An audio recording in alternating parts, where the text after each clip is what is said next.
शाहजहाँपुर के थाना सदर बाजार के मोहल्ला काजीखेल में मौजूद हैं। यहाँ पर दुकानों के कब्जे का कुछ मामला है, पूरा विवाद है। हमारे साथ माता जी मौजूद हैं, उनके तमाम आरोप हैं। उनका कहना है कि उन्होंने आज से करीब 10 साल पहले किसी को किराए पर दुकान दी थी और उसके बाद उनके पति की मौत हो गई और उनके जवान बच्चे की भी मौत हो गई, लेकिन अब उन दुकानों को खाली नहीं किया जा रहा। हम माता जी से बात करेंगे क्या उनका पूरा ये विवाद है। माता जी, क्या नाम है आपका?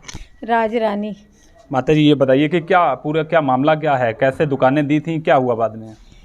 ऐसे है, हमारे पति ना बीमार रहते थे, उन पैसे की ज़रूरत थी। हमारी दुकानें थी, अपना माल सब ख़त्म हो गया था काम, तो उन्होंने दुकान किराए पे दे दी। ये आया, बहुत बार आया, इतने पैर छुए, हाथ जोड़े, इन्होंने दे दी। जानता था, दे दी दुकान इनको एक पहले। फिर ये इन्होंने 1 साल रखी। हमने भैया हमें ज़रूरत थी पैसे की, तो हमने कहा भाई, हमने ना इससे कुछ लिया। उन्होंने कहा ना हम कुछ लेंगे पकड़ी, ना हम देंगे। उन्होंने कहा ठीक है, हमें पैसे दो, हम किराए में कटवा देंगे या हमारे पास जिस दिन आ जाएंगे आपको दे देंगे। इन्होंने दे दी। अब वो दुकान 1 साल चली। दूसरे साल हमारी दूसरी दुकान थी, वो दूसरे को देने लगे। कहता ये भी अंकल जी मुझे दे दीजिए, आपका डबल हो जाएगा किराया। मैंने कहा ठीक है। तब 500 बढ़ा लिया, 250 पे कर दी। अब दूसरी भी 250 पे दे दी हमने। अब 5000 किराया हो गया। इन्होंने कहा मुझे थोड़े पैसे और दो, मेरे हॉस्पिटल में इलाज चल रहा है। मतलब कितना किराया, कितना बताया आपने? 5000 किया ना, पहले 2000 था, 500 बढ़ाया, 2500 हो गया। जब दोबारा दी तो फिर दोनों का 5000 हो गया। दोनों का 5000 हो गया। इन्होंने कहा मैं 1000 रुपया कटवाऊँगा, 4000 मुझे देना, मेरी रोटी भी चले। तो उन्होंने कहा ठीक है। वो हम लिया इनसे, तो वो हम कटवाते रहे, 1000 रुपया कटवाया। मेरे पति की फिर डेथ हो गई ना। फिर उन्होंने किया, इनने क्या किया कि अपनी 5 साल जब ख़त्म हो गए, 5 साल के बाद अपनी बीवी के नाम। कब दुकानें दी, कब थी किराए पर आपको इनको? ये पहले दी थी 2012 में, एक अच्छा जी, मई को। अच्छा। दूसरी दुकान उसके 5 साल बाद दी? हाँ ना, दूसरी दुकान साल बाद दी, 13 में। अच्छा, 2013 में? 13 में, हाँ। अच्छा। तो तब 13 में जब दिया तो 5 साल का हुआ था, तो वो ख़त्म हुआ 2017 में। फिर दूसरा हुआ, बीवी का इनने करवाया। अच्छा, वो भी उन्होंने कर दिया। 18 में मेरे पति की मौत हो गई। उसके बाद मैंने कहा मैं पागल सी हो गई थी भई, एकदम मौत हो गई, घर में बच्चा बीमार है, मेरे हाथ में पैसा नहीं है। तो मैंने कहा कि चलो, बेटे को कहा तुम जाओ अपने अकाउंट में पैसा इनका ले लो, पापा के अकाउंट में ये दे नहीं रहे, मुझे पैसा चाहिए। तो मैंने कहा मैं वारिस हूँ तो, लेकिन मेरा अकाउंट भी नहीं है और मैं अब खुलवाऊँगी, मेरे बच्चे के अकाउंट में दे दो, मेरा बच्चा मेरा सब काम करेगा, मैं तो पढ़ी लिखी नहीं ज़्यादा। तो कहने लगे ठीक है। तो मेरा बच्चा साइन करता था, उसके अकाउंट में पैसा आता था। अब 2.25 उन्हें हो गया कैंसर। अब 3 साल बाद, 3.25 साल बाद उसकी भी डेथ हो गई। अब जब उसकी डेथ होगी तो मैंने इनको कहा मैं अकाउंट वाला अब काम नहीं करूँगी, मुझे दुकान भी चाहिए और आप मुझे नगद पैसा दे दो, मैं नहीं अब जाऊँगी बैंकों में और ना मैं लूँगी। कहता बच्चों का अकाउंट दो। मैं कहा बच्चों का कोई अकाउंट नहीं है, ये बच्चे काम करेंगे, अब तुम दुकान खाली कर दो। इनने कहा था 6 महीने पहले बता देना। मैं 3 साल से, अभी मेरा एग्रीमेंट ख़त्म नहीं, मैं पहले से ही कहना शुरू कर दिया। जब एग्रीमेंट ख़त्म हुआ 2022 में, तो मैं इनके पीछे पड़ गई। मैं कहा तुम्हारा एग्रीमेंट ख़त्म हो गया, अब तुम खाली करो, मेरा बच्चा पढ़ाएगा या कोचिंग करेगा, वो धक्के खाने जाता है लोगों के घर में। सब ने कहा तुम दुकान खोलो, हम बच्चे तुम्हारे घर में भेजेंगे, दुकान खाली करो। सब ने कहा हम तुम्हारी मदद भी करेंगे बेटा, जो तुमका और भी काम करना चाहोगे मैं साथ में करवाऊँगी। ठीक है। इसको मैंने हाथ जोड़े, मैं इसके पैर छुए। मैंने कहा बेटा, मैं से कहता मेरे पैर छुए। मैं कहता हूँ मेरी दुकान खाली कर दे, मेरा बच्चा काम करेगा, मैंने किसी को देनी नहीं, मैं अकाउंट काहे के लिए अपना खुलवाऊँ, मैं नहीं जाती। कहता नहीं, इन्हें मुझे पैसे नहीं दिए। मेरे बच्चे कहने लगे कोई नहीं, हम काम करें। बस मैं कहती रही मैं 6 महीने में कर दूँगा, मेरा ये सीज़न चल जाए मैं आपकी कर दूँगा, मेरा सर्दियों का सीज़न चल जाए मैं कर दूँगा। मान गई भी, प्यार से खाली कर देगा। मैं तो प्यार ही चाहती थी कि प्यार से खाली हो जाए। नहीं माना। जब 3 साल हो गए, ये हद हो गई। अब मैंने कहा मेरा बच्चा थक गया, बीमार हो गया, तू खाली करेगा नहीं। फिर मैंने इन्हें अपने बच्चों को बताया, भतीजे को बताया, दामाद को, भैया ऐसी ऐसी बात है। इन्होंने, मेरे दामाद ने कहा चलो इसके बाप के पास चलते हैं। इसके पापा के पास गया, गुजरी बाज़ार में 3 मंजिल इनकी दुकान है। इतनी, क्या नाम क्या है इनका जिन्होंने? इसका, इनके पिता का जी, पिता का। और जो यहाँ पे दुकान पे जो किराए पे थे, वो जो किराए पे है उसका नाम तो है राजेश मोहन टंडन जी, और इनके पिताजी का नाम है कृष्ण मोहन टंडन। अच्छा। इनकी वहाँ गुदड़ी बाज़ार में 3 मंजिल इतना हाई शोरूम है, बहुत भारी। निशात के पास इसके मजिस्ट्रिक के पास इनकी दुकानें हैं वस्त्र महल के नाम से इतनी मशहूर। जी। और मैंने कहा तुम्हारी अपनी दुकानें हैं उधर ले जाओ। इनके मकान है कई, पता नहीं वहाँ सुना है हमने, चमकनी हमने देखा नहीं, हम झूठ नहीं बोलेंगे, सुना है मकान है। मैंने कहा तू वहाँ ले जा चाहे वहाँ ले जा सामान, नहीं है। तो मैंने जगह ले ली है, मैं दुकान बनाऊँगा खाली करूँगा। मैं कहा मैं इतना इंतज़ार नहीं कर सकती। उनके पिताजी के पास गए तो उन्होंने कहा 1 साल का टाइम और दे दो हमारे दामाद में। इन्होंने कहा 3 साल का दे चुकी हैं, अब नहीं। मैंने कहा 1 महीने का टाइम ले लो खाली कर दो। कहते 1 महीना नहीं 1 महीने साल का। हमें कहने लगा जाओ तुम पूजा करो, बच्चों को छोड़ दो।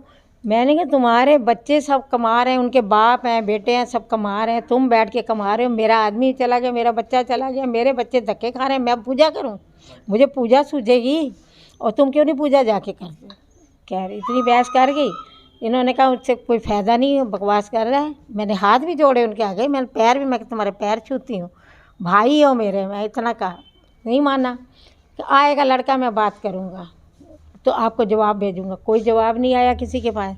इसको बुलाया मेरे भतीजे ने और मेरे दामाद ने, इसको कहा तुम देखो अब शराफत से दुकान खाली कर दो, 3 साल हो गए, इन्होंने हमें बताया नहीं, तुम्हें 3 साल से कह रखा है और तुम शराफत से दुकान खाली कर दो तो बहुत अच्छा है। वो परेशान है, उनका बच्चा काम करे। सितंबर में इनको, अगस्त में या सितंबर में चाबी दे दो, इन्हें नहीं दी। उसके बाद फिर इन्होंने अपना कहा, कहता अब इस पर कर नहीं खाली कर रहा। तो मैं कहा मेरा बच्चा धक्के खा रहा है। इन्होंने कहा करेंगे। फिर इन्होंने ये जो किया, इन्होंने कहा किसी से बात की कि भई ये नहीं खाली कर रहे हैं, सबको कहा, किसी का कहना नहीं मानता था। इन्होंने फिर कहा कि ताले लगा देना, ये खोलेंगे, आप यहाँ बैठ जाना, अपना ताला लगा लेना, शटर नहीं उठा। मैं बैठी रही, इनको भगवान जाने किसी मोहल्ले में किसी ने कह दिया या जो भी है, ये आए ही नहीं, कोई आया ही नहीं, बैठे। फिर हमने कहा अब क्या करें, हम तो सुबह से बैठे हैं, या कोई आया नहीं। इन्होंने ये आ गए, इन्होंने कहा उसको बुलाओ वेल्डिंग वाले को, सारा वेल्ड करा दो।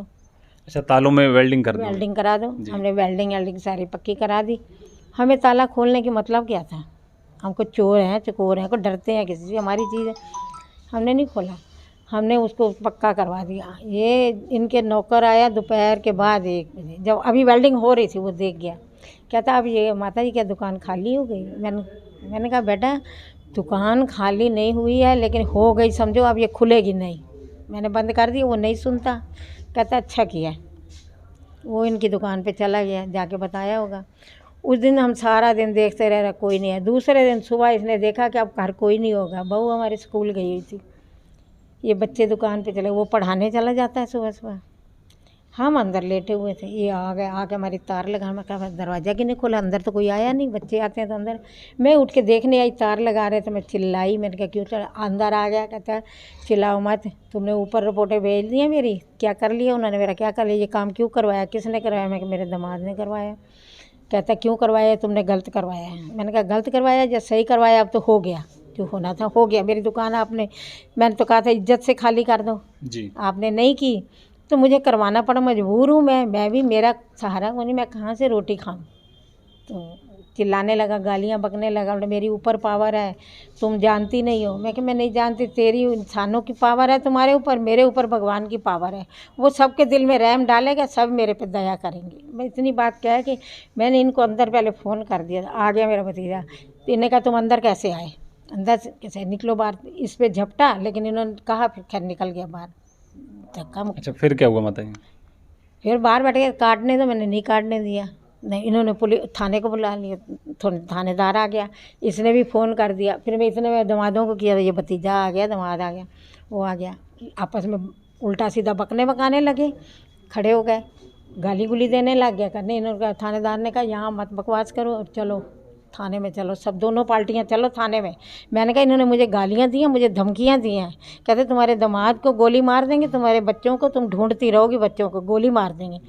मेरे आंसू निकला है, मैं रोती जाऊँ मुझे सब कह रहे। ये उठ के आ गया, बच्चा वहाँ बैठा था सामने, वो छोटू, तो ये आ गया, तो फिर बोले नहीं ना, फिर सब खड़े थे।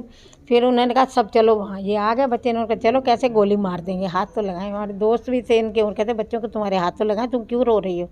हम हैं ना, हम लोग सारा परिवार वहाँ चले गए थाने, और ये भाग गए, ये अपने पता नहीं कहाँ गए, कोई गया नहीं। उन्होंने कहा दोनों पार्टियाँ चलो, नहीं गए। हम लोग तो वहाँ बैठे, कोई नहीं आया। इतने में इंतज़ार कर रहे थे, एप्लीकेशन वगैरह लगाई कोतवाल के, यहाँ वो आए थे नहीं, बैठे रहे। वो लेन 2 बार गया देखने, वो मिले ही नहीं उन्हें। फिर कोतवाल साहब ने भेजा कि इनको हटा दो, उधर रख बिठाओ और उनको पकड़ के लाओ, बंद करो। गाली गलौज धमकियाँ इतनी दी हैं इनको। मैंने बताया, उन्होंने मुझसे पूछा, मैंने सब बताया। जी, फिर क्या हुआ? हाँ, तो कोतवाल साहब ने फिर इनको बुलवाया, ये मिले ही नहीं, आए नहीं, थाने में आए नहीं। उन्होंने कहा उन्हें बंद करो, वो आए नहीं, मिले, अभी तक मिले नहीं थे। अब मुझे नहीं पता क्या हो रहा है क्या नहीं हो रहा। तो अब पुलिस आपसे क्या कह रही है? पुलिस से आपने शिकायत की तो? जी, पुलिस क्या आप कह रही है? पुलिस किसी तरीके की मदद कर रही है? पुलिस तो यही उनको बुलाती, वो हम जाते वो आते ही नहीं है। पुलिस तो तभी करेगी जब वो भी आएंगे सामने, तो उनको आगे करेंगे ना। वो तो पुलिस जाती उन्हें पकड़ने, जितनी बार बुलाया, मैं भी गई, मेरा पोता भी गया। हम बैठ बैठ के आ जाते हैं, चौकी में भी बैठ बैठ के, वो नहीं आया, उसे बुलाते रहे, वो नहीं आया है। उसके बाद फिर यहाँ पे उसने हमारे ना चू रहा था, वहाँ आपके बताया हमारा चू रहा था मकान, तो हम यार बाहर बैठ गए।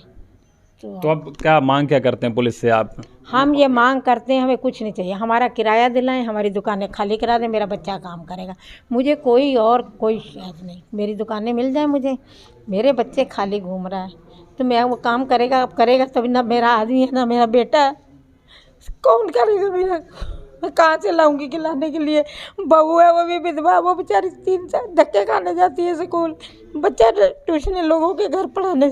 मेरी दुकानें खाली हो, माँ बेटा यहीं पढ़ाएंगे, अपनी कोचिंग करेंगे और सामान रखेंगे, हमारा काम चलेगा, हम खाए पिएंगे, हमें देनी ही नहीं है अब।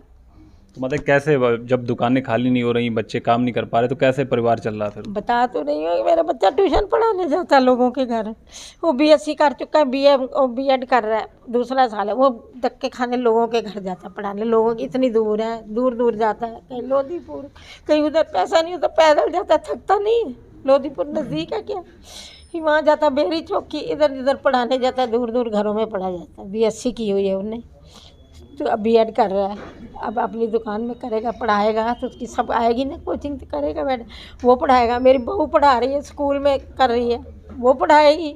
अभी वो स्कूल से लाती है, जो थोड़ा बहुत लाती है वो थोड़ा पढ़ा के लाता है, कोई ये थोड़ी बहुत कर लेता है। अब कितना काम होगा यहाँ फोटो स्टेट का या कोई काम, तो बस वो हमारा घर ऐसे चल रहा है, और मैं तो कुछ करने ही लायक नहीं। तो माता जी ने पूरी अपनी कहानी बयां की। उनका कहना है कि किराए पर उन्होंने 2 दुकानें दी थी, जिसके बाद अब किराएदार की नीयत जो है वो ख़राब हो चुकी है और वो दुकानों को खाली नहीं कर रही। माता जी का परिवार इतना मजबूर है कि माता जी के पति की मौत हुई, उसके बाद जवान बच्चे की मौत हो गई और आज वो अपनी बहू और जवान पोतों के साथ बहुत ही परेशान दिख रही हैं। माता जी का कहना है कि पुलिस से भी शिकायत की, लेकिन अभी तक उनको न्याय नहीं मिला है। शाहजहाँपुर से सुमित सिंह के साथ सिमरनजीत सिंह। मुझे न्याय मिलना चाहिए ना, मेरी दुकानें खाली है ना, मेरे